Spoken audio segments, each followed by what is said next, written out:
So I'm out here in this beautiful place thinking about some of the joys in life and things to be thankful for. And one of the things that I'm really thankful for these days is the presence of love and how much love I've seen around in our community and between people.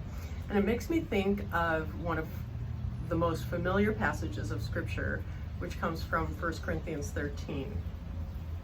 Love is patient, love is kind, love is not envious or boastful or arrogant or rude.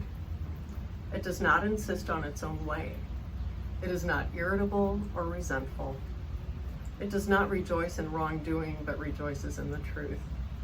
It bears all things, believes all things, hopes all things, endures all things. Love never ends. Of course, the place where we hear that passage most often is at weddings, not surprisingly. And speaking of weddings, I actually have some news to announce to our congregation and my friends, and I want to introduce you to someone.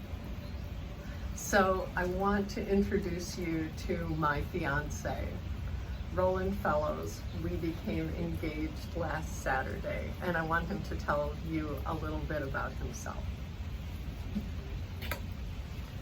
Hi, I'm Roland, and let's see, I think I met Karen, or we met almost 2 years ago, and I was smitten right from the get-go, and we had some wonderful journeys together. I think it took months and months and months for Karen to be smitten with me, but my memory of it is that there's a little botanical garden that we were visiting, and the discussion involved Kierkegaard. So Kierkegaard was somebody that I had studied in college. I graduated from OSU, and I thought I had a very good understanding of Kierkegaard. So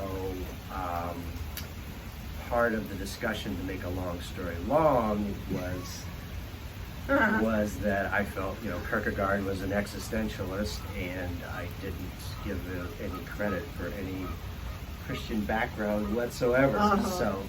So that was the debate that started in the botanical garden.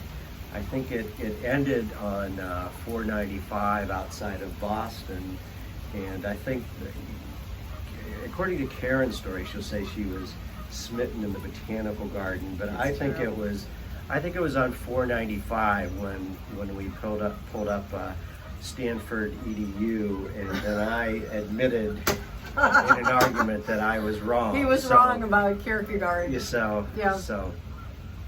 I think that was very much the moment. But a little about me is, I'm a chef by trade in restaurants and long-term care, and now I'm working at a local hospital. And I've been actually talking to, I'm sure many of you know that Karen's twin sister is Chris, and she lives in LA. So I had been planning on proposing in around Memorial Day on a trip to Los Angeles. So where I am at work, we had flight restrictions came in quite recently, so I changed plans a little bit. So I think it was last Saturday, if my memory serves me right. So decided to propose on Saturday. So it was. I said yes. Oh yes. Well, and one of my fears, just as a sidebar, was if I proposed in Los Angeles and she said no, and then I would just have to sit next to her on the plane, crying the whole way back, going, "Could I have a different seat, please?" No, but so many of you may know Wolf Run in Mount Vernon, outside of Mount Vernon, is 400-acre park. So we went there, and there's a beautiful spot with a reservoir there, and I made her trudge up one very, very steep hill just to make the journey seem longer. Packed a little picnic lunch, and then I had actually I know she's very into recycling and not into plastic and things. So I made a point of, I brought wine, but I had wine glasses, so I packed them in socks. And I got so nervous. It was a cold day. It was a cold day. You may remember last week, but it was cold. And had the picnic, and then we got to the dessert, and she was like, "Oh, it's kind of cold. We can eat that later." So I was like, "Oh, I gotta hurry up. I gotta hurry up." And so meanwhile, what I ended up doing was putting my gloves and these socks back into the bag where I had the ring, the temporary ring in there, and pulling them out. I think I did it 3 times, and then finally I worked up to pull the assortment of rings out, if you will, and I kind of fumbled my way to the proposal. It was beautiful. I was very happy she said yes. Thank you. We obviously don't have a date yet with all the crazy going on in this world. Who knows when it is we're actually going to get to be married. But I am on cloud 9. I'm so happy, and I want to share my joy with you. So thank you, and God bless.